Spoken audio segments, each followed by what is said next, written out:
Diduga tidak kuat menahan beban, plafon di salah satu ruang rawat inap Rumah Sakit Umum Daerah Kabupaten Aceh Tamiang ambruk. Akibatnya 2 orang pasien yang tengah dirawat tertimpa reruntuhan.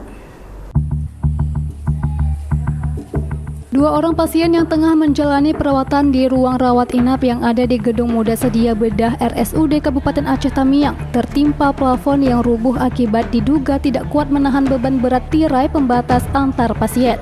Akibatnya, sejumlah pasien yang tengah menjalani perawatan pun sempat mengalami kepanikan saat plafon yang diketahui baru 1 tahun lalu direnovasi ini rubuh. Beruntung, akibat kejadian ini 2 orang pasien yang tengah menjalani perawatan tersebut tidak mengalami luka yang serius lantaran tertimpa plafon yang rubuh.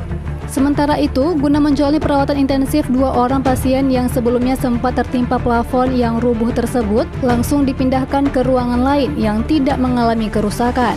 Rukiah, salah seorang pasien yang sempat tertimpa reruntuhan mengatakan jika runtuhnya plafon di ruangan tersebut terjadi secara mendadak.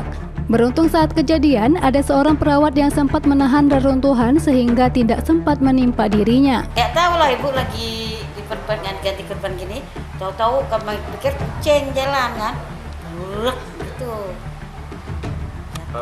Setelah itu gimana? Ya gitu aja, terus kami pada pindah. Ada sempat tertimpa tadi?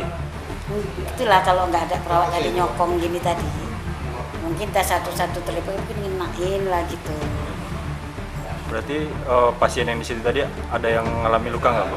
Enggak lah, cuma kami sama gitu.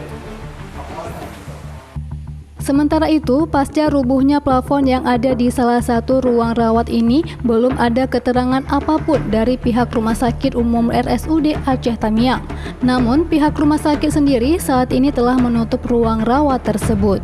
Dari Kabupaten Aceh Tamiang, Muhammad Alfi, iNews melaporkan.